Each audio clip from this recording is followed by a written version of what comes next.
Welcome to the third dimension. Yemen's brutal war hasn't just killed thousands of people, but also laid waste to much of its rich cultural heritage, from its iconic mud brick towers to mosques, museums, and military bastions. During the 9-year conflict, many important archaeological sites and tourist landmarks have been damaged and artifacts looted and smuggled abroad. Also, Yemen's education system is at disarray. Over 2 million children are out of school, and over 20% of all primary and secondary school are closed. The absence of an official vision for Yemen to preserve its cultural heritage and restore the education system has led to a sharp deterioration. To discuss this topic, join me from Paris, Dr. Mohammed Jumaih. Dr. Mohammed Jumaih is currently the ambassador of Yemen to the UNESCO. Welcome to the third dimension, Dr. Mohammed. Thank you very much for hosting me. Dr. Mohammed, if I may start asking, how has the conflict, the 9-year conflict, overshadowed Yemen's cultural heritage? Thank you very much for this question. There are like some direct influences and damages, which is direct damages done by the war, and there are indirect factors behind the war, which is affecting our sites in Marib and in other places in the country. We are not talking about the war only. The war is, I think from my point of view, is not the big issue, although it has the effects on other factors. For example, we have the illicit trafficking. Illicit trafficking for the last few years is become the most important phenomena facing the cultural heritage in the country. Illicit trafficking is exhausting our sites in Al Jawf, in Marib, in Damar, in Shabwa, in so many places in the country. And this is of course related to the war, because the war is making the security hand a bit weak so that they cannot protect these sites. It's losing the security hands.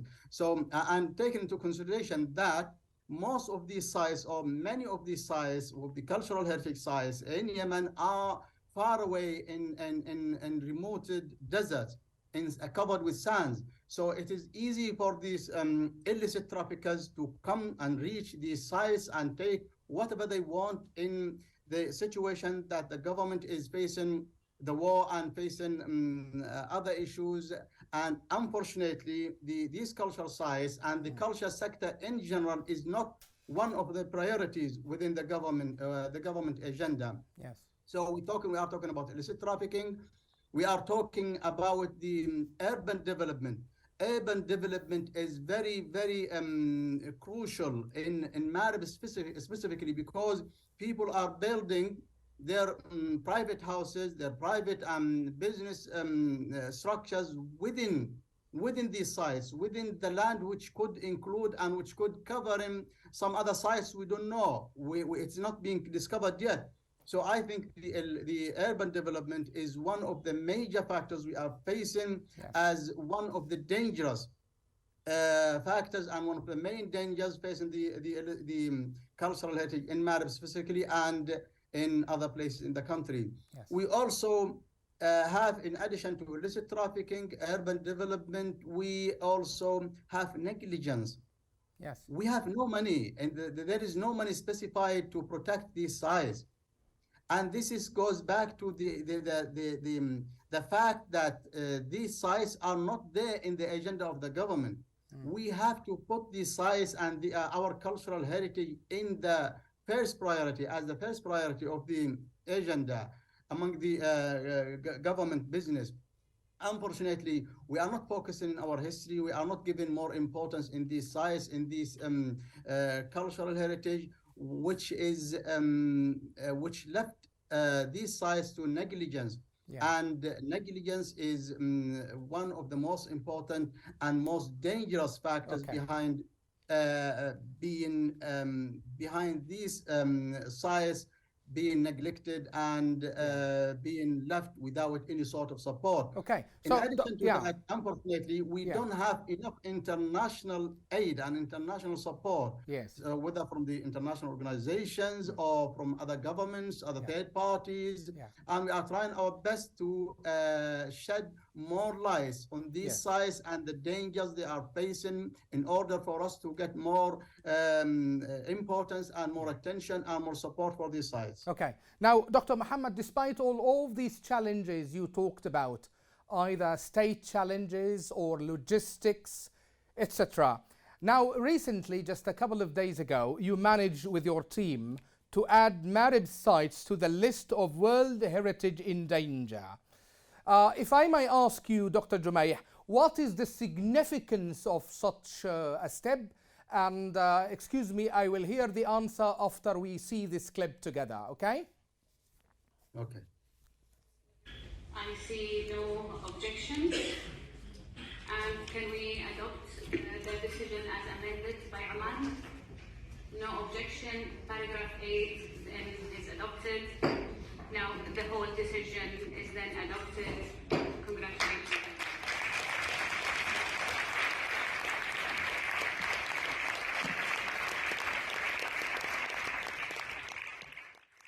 So what's the significance of such a moment, Dr. Jumaih? Thank you very much. Let me just clarify two things.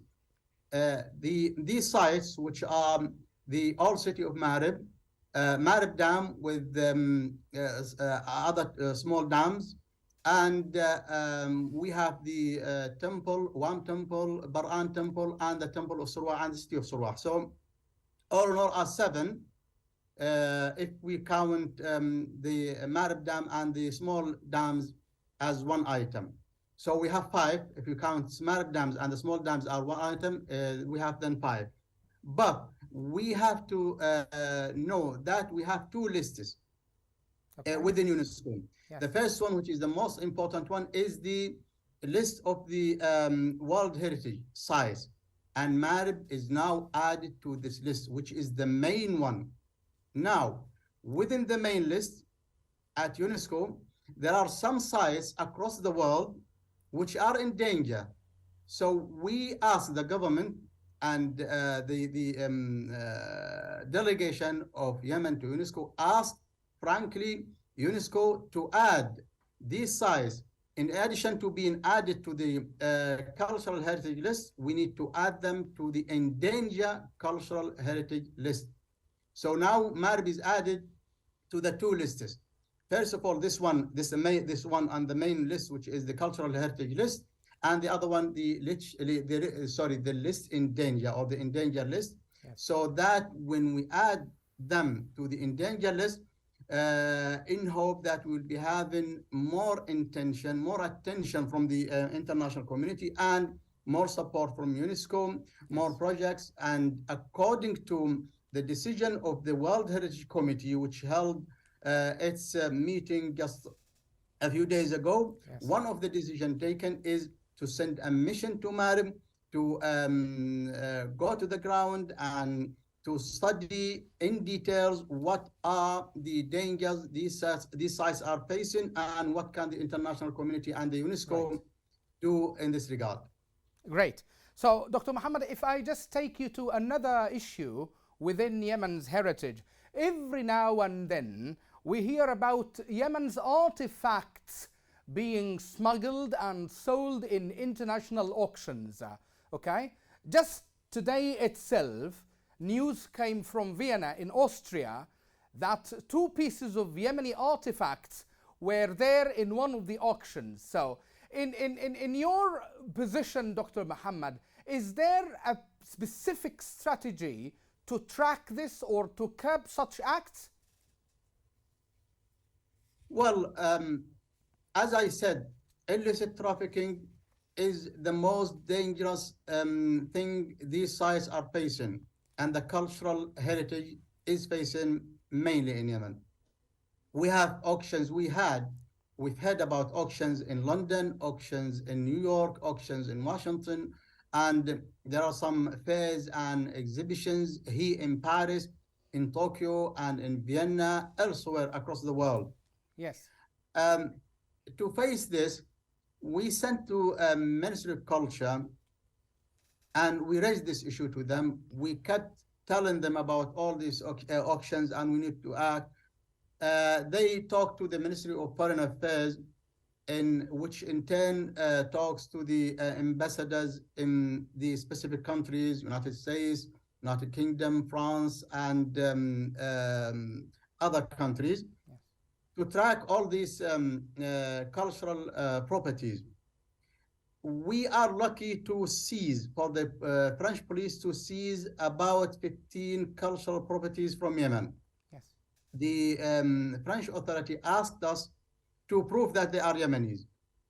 I contacted some of the most famous international experts who are specialized in Yemen, and they sent a very clear statement saying that these antiquities, these cultural properties are related to Yemen. Yes. We sent it to the French authority and we are waiting for the decision. But luckily, yes, these antiquities and cultural properties, they are now within the French authority, within the police. Unfortunately, we couldn't stop the auctions in London, about 2 auctions in London, because we need a lot of money. We need to have a case in front of the court, and we need to hire like international firm in legal issue so that we could stop selling these properties. But at least we know where these properties are. We know the auctions that sold them, and they know, so we can track them. So for you me, do something myself, about it. I think you're doing something about I it. think. Yeah. Go on. Yeah, you are doing something about it. This is my point. Yeah, and for me, myself, I think when we have any sort of our cultural properties in an international museum, for me, it's okay. I have no concerns. Although the right situation and the perfect situation is for these cultural properties to be in Yemen, in the country. But at least we know if they are, like, for example, in the Louvre, if they are in some of the famous museums, we know where they are, and they are doing a favor for the country, because people are visiting these museums, they are watching these properties, and it is sort of marketing, it's sort of publicity for the cultural sector in Yemen. So it's good. For me, it's not that bad, but it is not that it is not that good. But at least we know them, and they are doing sort of marketing and publicity for the country. Okay. Now, another important issue, Dr. Muhammad, and which relates to the UNESCO's also job, is education. And as you know, Yemen faces what we say a catastrophic crisis in education. Okay, in this regard, how is UNESCO helping to deal with the educational crisis in Yemen? Well, it's very good to announce through your TV, and it's the first time that on the 23rd of February. This coming month, we will be having an international meeting. I asked UNESCO to hold international meeting. We'll be gathering together ambassadors of EU, ambassadors of GCC's country, ambassadors from Japan, China, across the whole world. So all delegations will be invited to attend this meeting, and this meeting will be focused on the educational and cultural problems we are facing in the country, and it will be the first step. It's like a sort of pre-conference meeting, because we are aiming to have an international conference to shed light on the education and cultural sectors in the country by the end of this year. I think education is crucial. I think education problems are very, very big, which we need not only the national but international efforts to face.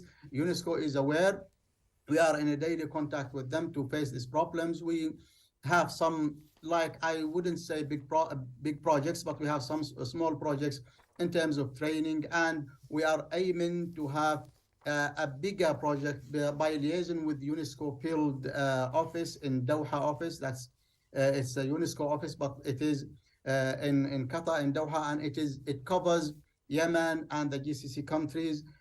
We hope to do something during this year. Okay, so the issue is not only conferences, Dr. Jumaih. We would like to see efforts on the ground. Schools are being damaged. Students are out of schools. Yeah. I agree with you. Yes. We all we can do is to raise the voice, is to send letters, is to shed the lights, is to draw attention to these problems. And I think we will be having some sort of support regarding, I'm not saying regarding rebuilding schools, because whenever I open this subject, this topic to UNESCO, they also say, but the security is not that good so that we can start rebuilding. So unfortunately, rebuilding schools is related to the whole, or reconstruction of the country as a whole, and that needs some sort of rigid and stable peace process. Yes. We are waiting. Things are related to each other, but within this time, I think we could do something in terms of teacher training, in terms of trying to get some small projects in refurbishing and reconstructing some schools, which I'm optimistic to have some fund for that. We are trying also to do some projects regarding digital, which is, I think in some cities, I know, because internet is too weak in Yemen and electricity is another problem. But there are some other programs which is working on digital education. We also try to raise to UNESCO also the change the Houthis are making for the textbooks, especially in the primary school, so that we can address all these problems. I think on the 23rd of February, we'll be having a good meeting. So the whole world, through their ambassadors at UNESCO, will be aware about the situation in Yemen. Now, finally, Dr. Jumaih, the UNESCO's famous slogan, which you know well, since wars begin in the minds of men and women, it is in the mind of women that defenses of peace must be constructed. Now, looking at the current situation, Dr. Jumaih, in Yemen, how possible, in your point of view, is constructing peace in the mind of Yemenis, especially the Houthis? Well, I think I know that there are some sort of contact and connection between UNESCO and the office of the UN envoy to Yemen. And there are some programs we have within Cash for Work project, and this Cash for Work project is the one I mentioned, funded by the EU countries. Yes. Which is about 20 million euros. There are some branches or some small projects within this project specified to peace cultural spreading. Yes. To spread the peace culture within education, where they are trying to get some training for journalists, and they are trying to do some training for those who are like very famous in social media, so that we could minimize the language of hatred and the language of which could make situation more worse, because social media from the UNESCO point of view is playing a major role in calming or even in making things even worse. But in the end of the day, Dr. Muhammad, are you personally optimistic that peace can be still made in the mind of the Houthis? No, I'm not talking about the Houthis.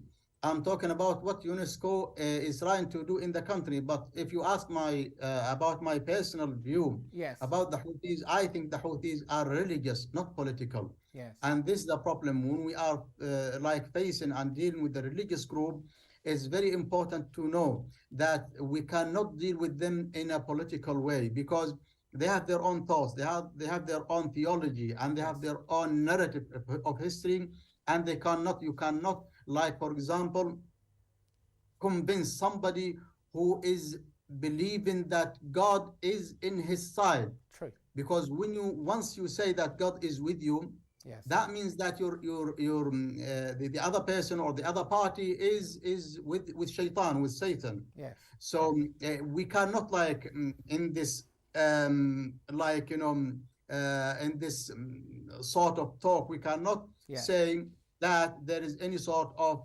approach or peace approach between God and Satan, because they are thinking that is God is supporting them, Yes. and their enemies are God's enemies, Yeah. and they are Ansarullah, means Yes. God supporters and God help us, which means that any other one who is not Okay. among them, who is not from them, Yes. is with the camps of shaitan. Yes. So in this case, we cannot come to any sort of peace agreement with the Houthis. Okay. And I think, and I say it every time in English, in Arabic, that with the Houthis, there is no solution, there is Yes. no peaceful solution, there is no political solution. It is only when we are strong enough to convince them that they cannot win the war. Okay. Thank you so much, Dr. Jumaih. That brought us to the last point of this interview. Thank you for your time and for your expertise, and perhaps we can see you next time, always on Yemen Today TV. That's all for this time. Thank you for watching. See you next week with a new edition of The Third Dimension.